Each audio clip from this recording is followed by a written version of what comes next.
I'm a preacher, so I got to speak a little bit louder. And plus, I realize that I am a person with accent, so I have to enunciate. Let me first of all bring you greetings on behalf of from our president, Dr. Henry Ernest McNeely, who is the president of Allen University, and of course from the chair, who is Bishop Samuel Lawrence Green, Sr., who is now the presiding prelate of our 7th Episcopal District, who is currently in annual conference with the Central Annual Conference, last of the series of several annual conferences. I am an aborigine of West Africa, country built by a free slave. I came here almost 30 years ago, and I met Mother Jane Hawkins. I was a student in Allen. I was there on AME scholarship. And Major Benjamin, I had no health insurance. My wife joined me 7 months later with our daughter, who is now 26 years old, graduate from Howard University and trying to be a pharmacist. The three of us were hinking around on campus looking for somewhere to get health care assistance. And Mother Hopkins took me to Gregg Street, where Michelle Rohan had a practice going on. A man, a wife, a daughter with no health care. And she took me under her arm. Now I can live with the experience of what it means to have people who are compassionate, using scarce resources to make ends meet for those who don't have it. I was birthed by the midwife before my mother was taken to the hospital. So I know what it means to have scarcity of resources and still be able to be helpful to those who need it. I take this as an opportunity to applaud you all for the tremendous contribution nursing have made throughout the world, but particularly here in the United States. All around Protestant churches, tomorrow there will be a text in what they call the lectionary. In our text, there is a portion there which is the epistle. Paul writes the church in Thessalonica, where he addresses the issue of suppression by those who are infiltrating into the Gentile ranks. And Paul talks about how in the midst of suppression that these Gentile believers were willing to persevere. And he uses the word, say, press on. Keep the touch going. And I can tell you because those mothers and sisters and aunts who are the pioneer of what we're here to celebrate, that would be the foundational truth that helped them to persevere. They have faith, they have fortitude, but they have their foundation, which was Jesus Christ.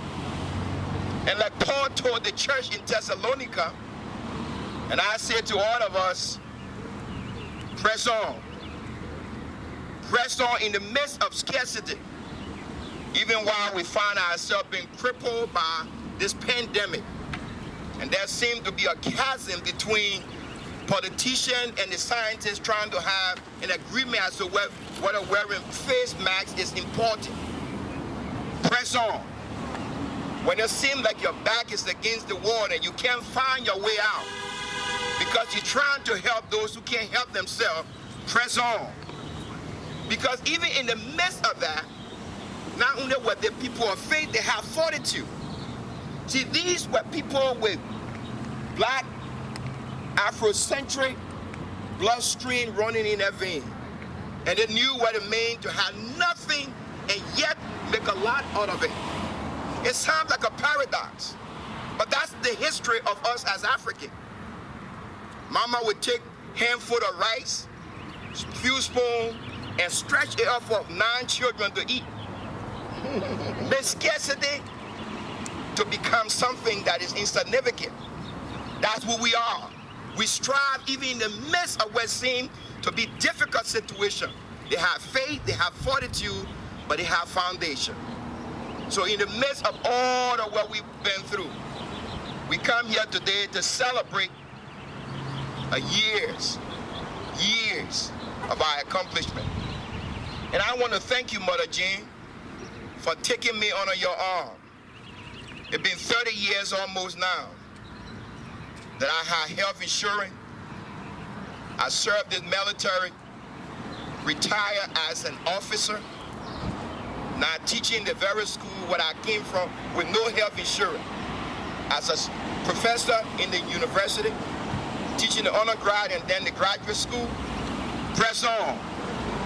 The hymn writer said, my hope is built on nothing less than Jesus' blood and his righteousness. For I dare not trust his sweeter frame, wholly lean on Jesus' name, on Christ. Nothing else but on Christ. That's the foundation that made these mothers, these sisters, the aunts, those who will come on whose shoulder we stand. And so as we celebrate today, I want you to allow me to say thank you for being the rock of our salvation. Thank you. When there was nothing, when people were being deprived of the humanity, you stood the ground and you made something. Here we are, we got Columbia Hospital Way. Who would have thought in 2020, in the midst of this crisis, where still there are skirmishes of racism all around us, that we will celebrate something of this nature. But I'm grateful because somebody invested in my life so I can come back to appreciate what it means to be in a country where resources are not a problem. Thank you so much, Mother Jane. Congratulations to all of you. And thank God for the work you do, because the life you live has spoken for you. Thank you. I would like to just say a few words about this picture and to sort of let you know, if you notice, we have in the top of that picture the Negro nurses' home. They didn't call them dormitories necessarily during that time. It was a nursing home. They call it a nursing home. That building was located in the corner of this street by the railroad track. That parking lot was not there. The parking lot was created later during the years to come. But there was the nurses, black nurses, located near the railroad track on the corner of Washington and Lawrence. Now, on this corner where we are standing now was the white dormitory. This was the white nurses' home in this area, and they were closer to this side of the street. On the other side where they're now having that election, the office and voting, all that was the white Columbia Hospital. And that's where that was located. That, of course, has changed. Then on the bottom of this picture, you'll see the where the parking lot is. All of that area was the blank. It was the Columbia Hospital, but it was the black unit. It was built so that we could house the black patients there. Of course, you know now, for those young people who don't know about Columbia Hospital, let me tell you, that is Prisma Health now. Prisma Health Richland. They have come from Columbia Hospital to Richland Memorial to, anyway, now we're on Prisma. They have Panorama Health, and anyway, now the latest is the old Columbia Hospital really is Prisma Health Richland. So, all right, having said all of that, and before we unveil, I'd also like to make some acknowledgments of the people that has really helped.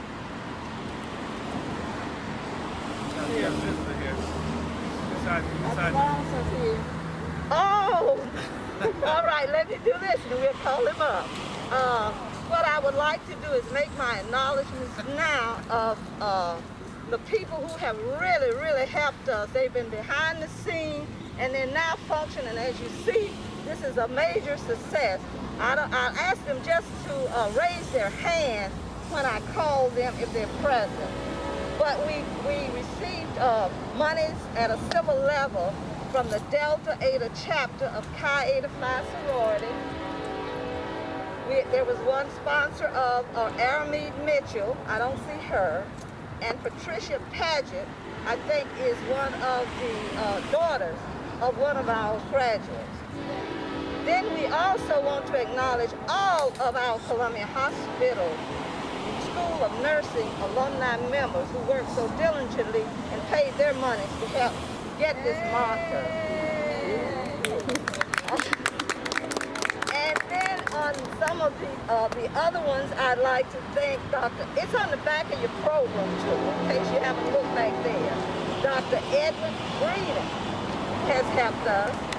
Raise your hand. Well, you saw he spoke. Can you hear me, Dr. Breeden? No, it's not there. Then we have Marquetta Mean. She's our IT security specialist, and she is handling our Zoom. So we have nurses from all parts of the United States, fellow alumni members who are now watching us on Zoom. Can you imagine us back there in 1965 thinking about a Zoom or anything like that? It's new to all of us seasoned nurses from Columbia Hospital School of Nursing. We also have Miss Betty Etheridge, who is our Fox photographer, and she's going to be getting a souvenir book for us. We have Miss Nancy Stone Color. I don't know what we'd have done without her with the RC Conservation Division. And of course, our Richland County Public Works Department, and some of them have been out already, but they're the ones that help get this marker installed and all the chairs and we just want to thank everybody who has really, really helped us. And before we go through our unveiling, we have Dr. Donaldson. Where did he go? We're going to let you say a few words because he has made it all the way here after having so much that he's had to do. I hope his arm is better and he's able to just give us a brief history. Thank you so much. Good afternoon, morning, everyone. I had not planned to be here. This morning I was on another conference call with the AME Church, and I kept getting phone calls from Gene Hopkins, and I wasn't sure what was going on. And then the mayor called my house, and so just for public acknowledgement, it's good to have good health care and good to have good nurses and physicians. Because 5 weeks ago, I had a hiking accident. I had a severe break in this arm. Only this week have I gotten mobility back in it, and only this week have I been able to drive. And so it's no irony that my first driving excursion was to this event today. And I'm glad to be here and glad I did not miss it, because the work of the Columbia Hospital Alumni Group has been tremendous. They've gone overboard to make sure that in generations to come, people will know that on this spot, people were shaped and nurtured to be professional healthcare workers, not only in Columbia, but around this country. And so very often we unveil these markers and they simply are words on bronze. We see it one day and most people tend to forget it. But I believe that what you'll see today in the work of the Columbia Hospital Nurses Alumni will be prophetic. That people, generations to come, will know what occurred on this spot. Despite adverse circumstances, despite insufficient funds, despite insufficient staffing, they were determined to be excellent. And so years to come, they will hear the prophetic words of the prophet Micah that said, write the vision, Habakkuk, and make it plain. And why do you do that? Not simply to pass a lesson, but that those who read it may be inspired, may be encouraged, and they may do what? Run on. to see what their end will be. So Ms. Belton, ladies of this association, congratulations. Now we will have our unveiling. Untie it and then pull the sheet off.